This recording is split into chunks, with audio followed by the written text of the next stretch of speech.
तो अपने कार्यक्रम को आगे बढ़ाते हुए हम शुरू करते हैं, ठीक है।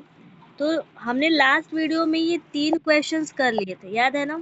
Heterospory and seed habitat, stellar evolution और जियोलॉजिकल टाइम, इसके लिए 3 क्वेश्चंस हमने कर लिए थे, ठीक है।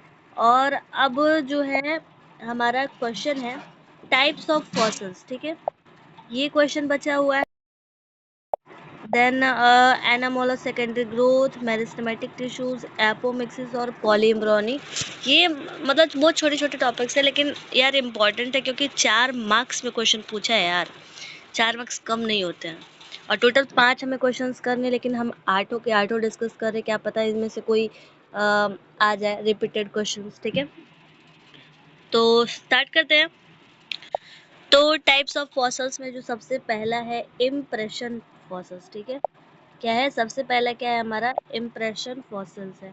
इसमें क्या होता है कि only the imprint of organism is preserved, मतलब कि क्या एक तरह से कह सकते हो कि एनिमल्स नहीं, इनमें प्लांट्स के बारे में बात की जाएगी। नो ऑर्गेनिक मटेरियल रिमेन्स, क्योंकि देखो खुद सोचो कि अगर कोई ऑर्गेनिज्म ही अगर लेते हो या प्लांट का कोई पार्ट लेते हो, अगर वो टूट कर गिर रहा है या ऑर्गेनिज्म डेड हो रहा है, तो जब वो मर जाएगा, ठीक है, मर जाएगा, तो बहुत सारे एंजाइम्स उस पर अटैक करेंगे और उसके अंदर भी बॉडी के इनसाइड जो ऑर्गेनिजम्स है, माइक्रो ऑर्गेनिजम्स, वो भी क्या करेंगे? एंजाइम्स रिलीज करेंगे। तो धीरे धीरे क्या होगा? वो डिकम्पोज होने लग जाएगा। तो ऑर्गेनिक मटेरियल्स तो बचेगा ही नहीं, इसीलिए यहाँ पे कह रहा है नो ऑर्गेनिक मटेरियल्स रिमेन्स, कोई भी ऑर्गेनिक मटेरियल नहीं बचेगा। यहाँ पे जो ऑर्गेनिक है वो इनऑर्गेनिक मटेरियल्स में कन्वर्ट हो चुके होंगे। जैसे कि एग्जाम्पल हो गया लीफ इम्प्रेशंस, ठीक है। देन जो सेकंड है हमारा, वो है हमारा कॉम्प्रेशन फॉसिल्स, ठीक है। क्या है compression fossils? Formed when organism is pressed and some organic matter remains, ठीक है। जैसे कि अब मान के चलो कोई लीफ है, ठीक है, अगर हम उसको प्रेस्ड करें तो उसका जो भी लिक्विड मटेरियल होगा, यानी कि वेट मटेरियल होगा, वो तो रिलीज हो जाएगा। लेकिन फिर भी क्या हो रहा है कि ऑर्गेनिक मैटर तो बचा हुआ है, ठीक है। तो वही कह रहे हैं कि formed when organism is pressed, ठीक है। अब ऑर्गेनिज्म में आपका प्लांट भी ले लो, ठीक है।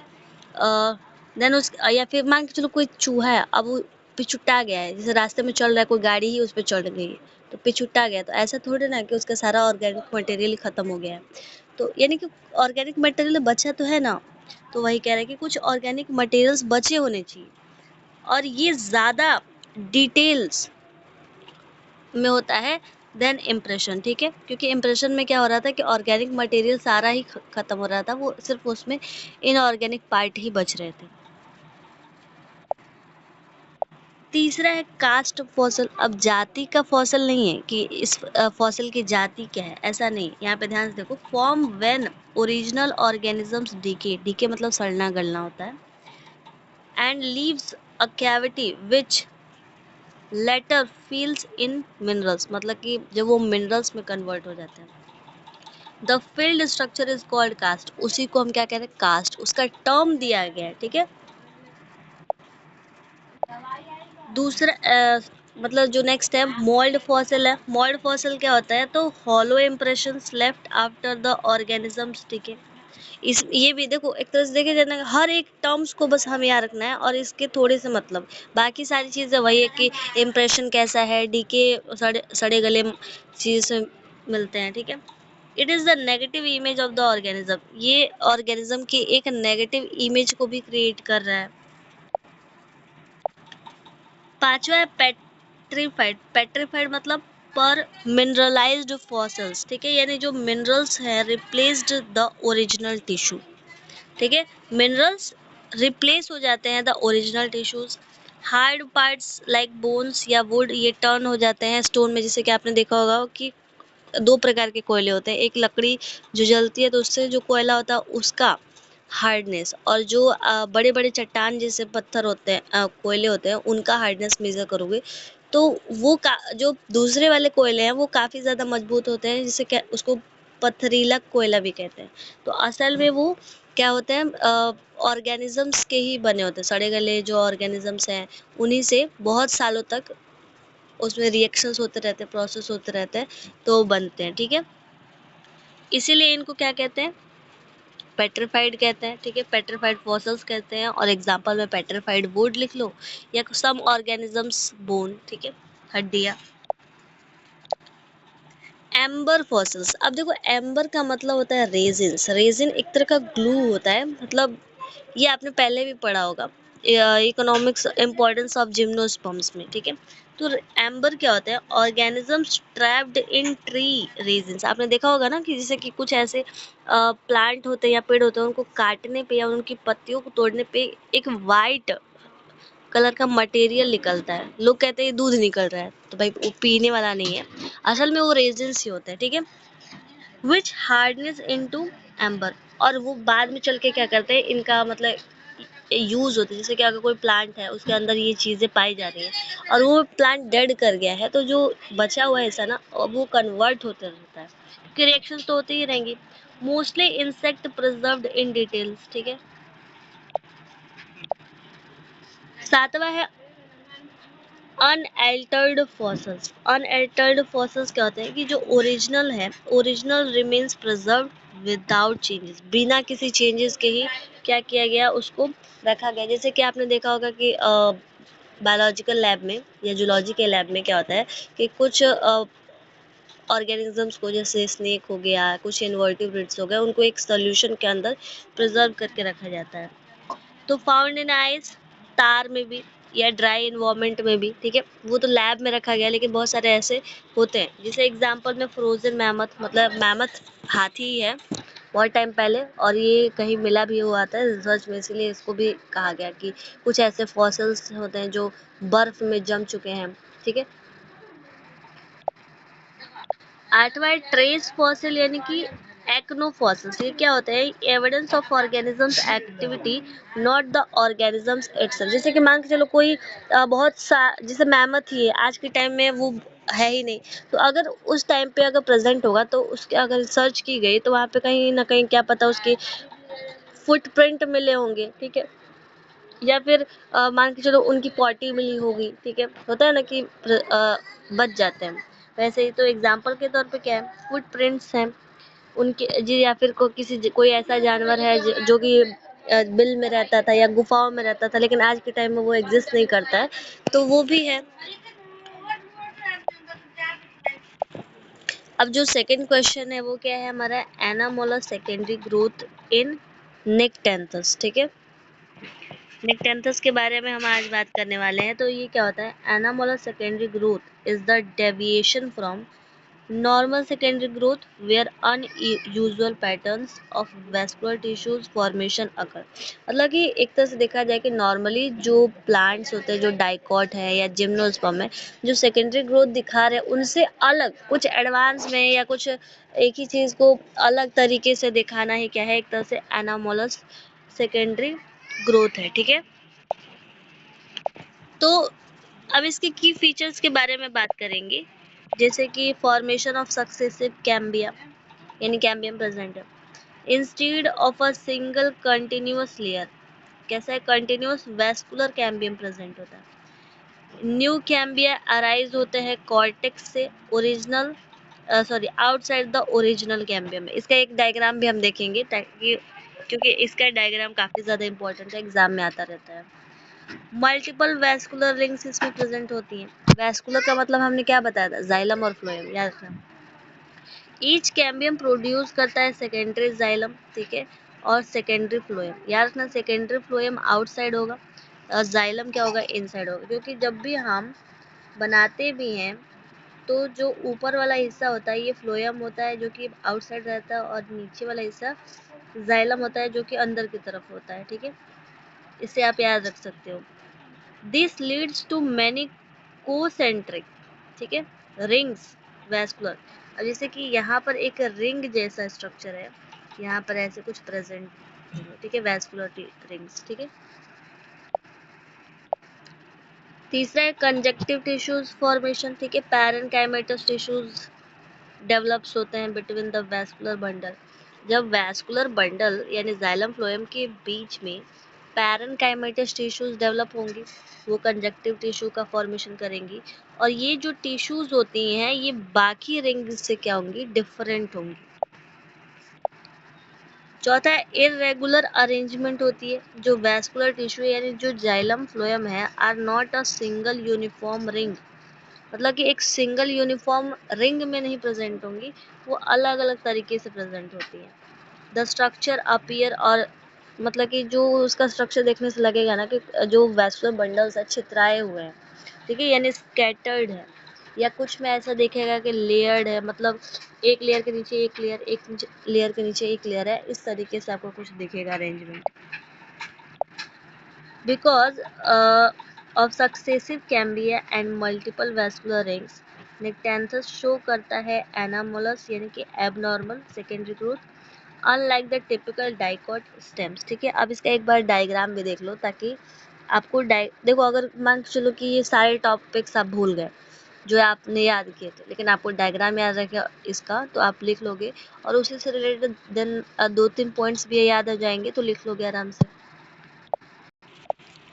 तो ये रहा इसका डायग्राम, यहाँ पे देख सकते हो कि 1 मिनट 4 कॉर्टेक्स प्रेजेंट है, देखो इस साइड पे, इस साइड पे, ये क्या है, कॉर्टिकल बंडल से, मतलब ये एक्स्ट्रा है। यहाँ पर देख सकते हो कि सबसे पहले देखो, सबसे पहले क्या है, क्यूटिकल प्रेजेंट है, देन उसके बाद एपिडर्मिस प्रेजेंट है, कॉर्टिकल बंडल्स हैं, कॉर्टेक्स भी है, स्टार्च शीट है, प्राइमरी फ्लोएम, सेकेंडरी फ्लोएम, ठीक है, कैम्बियम प्रेजेंट है। अब देखो कैम्बियम देख रहे हो किस तरीके से प्रेजेंट है, जाइलम हो गया, जाइलम प्राइमरी और सेकेंडरी पिथ हो गया। तो ये डायग्राम आपको याद रखना है, ठीक है। देन तीसरा क्वेश्चन है, यानी कि पहला टाइप्स ऑफ फॉसल्स था, दूसरा एनामोलर सेकेंडरी ग्रोथ ऑफ निक्टेंथस था, और तीसरा है मेरिस्टेमेटिक टिश्यू, ठीक है। इसके अब ये तो आप जानते ही हो कि मेरिस्टेमेटिक टिश्यूज क्या होते हैं। ये कंसिस्ट करते हैं एक्टिवली डिवाइडिंग सेल्स, रिस्पॉन्सिबल होते हैं जो कि ग्रोथ ऑफ द प्लांट के लिए, यानी ऐसे सेल्स जो डिवाइड करते हैं, उनके पास क्षमता है डिवाइड करने की, ठीक है। इनके अगर कैरेक्टरिस्टिक्स की बात करें तो ये आप देखो आराम से याद हो जाएंगे। तो देखो अगर ये क्या है, सेल्स आर स्मॉल होंगे, ठीक है, स्मॉल होंगे, अनडिफरेंशिएटेड होंगे, लिविंग्स होंगे, ठीक है, थिन सेल वॉल होगा, प्राइमरी सेल वॉल हो गया, और डेंस साइटोप्लाज्म हो गया, और विदाउट प्रोमिनेंट न्यूक्लियस, ठीक है। नो वैक्यूल्स में या तो बहुत छोटे वैक्यूल्स प्रेजेंट होंगे या फिर वैक्यूल्स प्रेजेंट ही नहीं होंगे, ठीक है। सेल्स आर टाइटली पैक्ड होंगे, यानी कि इनमें कोई भी इंटरसेलुलर स्पेस प्रेजेंट नहीं होगा, ठीक। कुछ इस तरीके का यहाँ पे देख सकते हो कि यहाँ पे कहीं भी इंटरसेलुलर स्पेस प्रेजेंट नहीं है, कुछ इस तरीके का इसका स्ट्रक्चर होगा। टाइप्स ऑफ मेरिस्टेमेटिक टिश्यूज के बारे में बताना है कि भाई टाइप्स ऑफ मेरिस्टेमेटिक टिश्यू कितने होते हैं। तो सबसे पहले तो उनकी पोजीशन के बेसिस पे, पहला है एपिकल मेरिस्टेम जो कि रूट और शूट के टिप पे प्रेजेंट होता है, और ये प्लांट की लंबाई यानी लेंथ को बढ़ाने में हेल्प करता है। दूसरा है इंटरकैलरी मेरिस्टेम्स, ठीक है। क्या है, intercalary meristems present at the nodes, ठीक है, या इंटरनोड्स, हेल्प करते हैं इलोंगेशन यानी एक तरह से लंबाई में ही, ठीक है। लेटरल मेरिस्टेम्स क्या करते हैं, present along sides cambium, increase in girth, यानी कि एक तरह से कह सकते हो कि उनकी चौड़ाई बढ़ाने में हेल्प करते हैं। देन उसके बाद अगर हम बात करें तो बेस्ड ऑन ओरिजिन, ठीक है, उनके ओरिजिन के बेसिस पे क्या है, प्राइमरी मेरिस्टेम्स, ठीक है, derive from embryonic cells responsible for the primary growth, और सेकेंडरी मेरिस्टेम्स क्या होते हैं, तो ये अराइजेज होता है लेटर, यानी कि बाद में अराइज होते हैं, जैसे कि वेस्कुलर कैम्बियम, कॉर्क कैम्बियम, इसमें एग्जांपल्स जो है वो आपको याद होने चाहिए। देन इनके फंक्शंस की बात करें कि भाई फंक्शंस कैसा है, तो हेल्प करते हैं इन द प्लांट ग्रोथ, ठीक है, लेंथ और मोटाई यानी कि थिकनेस में हेल्प करते हैं, फॉर्मेशन ऑफ न्यू सेल्स और टिश्यूज, ग्रुप ऑफ सेल्स को हम टिश्यूज कहते हैं जो परफॉर्म करते हैं एक स्पेसिफिक फंक्शंस को, ठीक है, प्ले करते हैं रोल किसमें, हीलिंग एंड रीजनरेशन में, कि अगर कोई सेल्स मान के जो कोई प्लांट का पार्ट है वो कट के गिर गया है तो वहाँ पर रीजनरेट करके वहाँ पर नए या हिस्सा उसका बन जाता है। अब हेंस मेरिस्टेमेटिक टिश्यूज क्या होती हैं, are the growth centres of the plant, continuously produce करते हैं नए सेल्स को, ठीक है, आराम से इसको भी लिख सकते हो। जो नेक्स्ट क्वेश्चन है हमारा वो है एपोमिक्सिस, ठीक है। ये एपोमिक्सिस और पॉली एम्ब्रियोनी ये दो बहुत ज़्यादा इंपॉर्टेंट है, इसको भी ध्यान रखना। इसमें डायग्राम्स नहीं है लेकिन बहुत ही इंपॉर्टेंट पॉइंट्स है। आप हो सके तो आप इसके शब्दों के हिसाब से भी डायग्राम बना सकते हो, एक बार बनाते हैं, ठीक है। लिखा है कि एपोमिक्सिस क्या है, एक टाइप है ए सेक्सुअल रिप्रोडक्शन का। सबसे पहली बात यही डिक्लेयर होगी कि ये सेक्सुअल रिप्रोडक्शन से नहीं, ए सेक्सुअल रिप्रोडक्शन से यहाँ पे काम होगा, ठीक है। in which seeds are formed without fertilization, यानी कि फर्टिलाइजेशन नहीं होगा, बिना फर्टिलाइजेशन के ही सीड क्या होगा यहाँ पे बनना चालू हो जाएगा। देखो फ्रूट की बात नहीं हो रही यहाँ पे, सीड की बात हो रही है कि सीड जो है वो बिना फर्टिलाइजेशन के हो रहा है।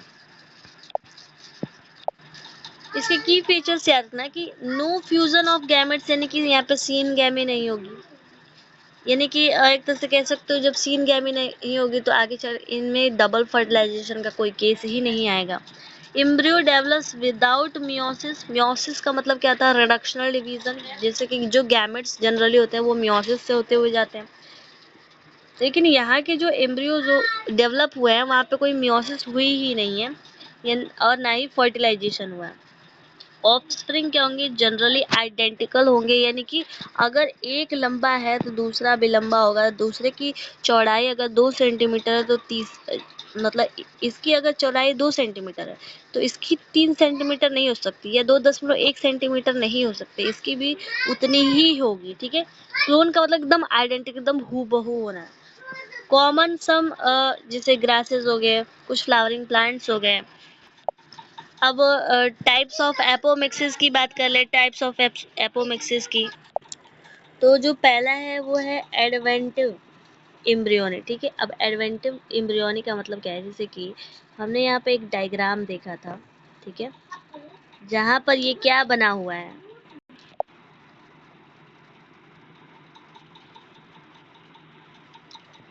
तो अब देखो यहाँ पर क्या बना है, एक आउटर इंटेगुमेंट है या एक इनर इंटेगुमेंट है। तो यहाँ पे या तो इंटेगुमेंट से ये डेवलप होगा एम्ब्रियो, ठीक है, या जो यहाँ पे न्यूक्लियस प्रेजेंट है इससे डेवलप होगा, ठीक है। जैसे एग्जांपल है सिट्रस, यानी कि एक तरह से नींबू कह लो। नींबू में आपने देखा होगा कि बहुत सारे क्या होते हैं उसमें बीज होते हैं, ठीक है।